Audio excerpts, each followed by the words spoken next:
রাধে রাধে। গীতার মূল্যায়নের আগের ভিডিও ছিল গীতার তৃতীয় অধ্যায়ের 3 নম্বর শ্লোকের অনুবাদ সহ তাৎপর্য করে বলেছিলাম।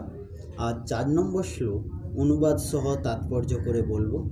4 নম্বর শ্লোক সংস্কৃতে বলা হয়েছে, ন কর্মণা মনারম্ভান নৈষ্কর্মং পুরুষ হস্যতে ন চ সন্ন্যসনাদেব সিদ্ধিং সমধি গচ্ছতি।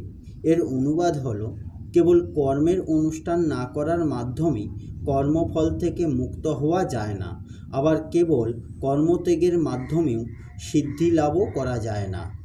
এর তাৎপর্য হলো, জড়জাগতিক মানুষের অন্তর পবিত্র করার জন্য প্রদত্ত শাস্ত্র নির্ধারিত বিধিনিষেধের আচরণ করার ফলে যখন অন্তর পবিত্র হয়, তখন মানুষ সর্বত্যাগী জীবনধারার সন্ন্যাস আশ্রম গ্রহণ করতে পারে। পবিত্র না হলে অকস্মাৎ সন্ন্যাস গ্রহণ করা যায় না।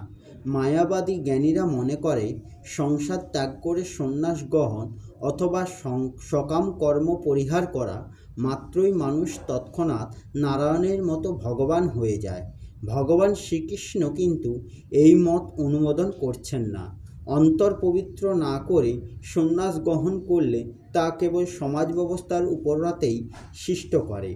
পক্ষান্তরে শাস্ত্র নির্ধারিত কর্তব্য কর্মসমূহ সম্পাদন না করেও ভক্তিযোগে ভগবানের সেবা করার ফলে যেটুকু উন্নতি সাধন করা যায়, ভগবান সেটি গ্রহণ করে থাকেন। স্বল্পমস্য ধর্মস্য ত্রায়তে মহত ভয়াৎ।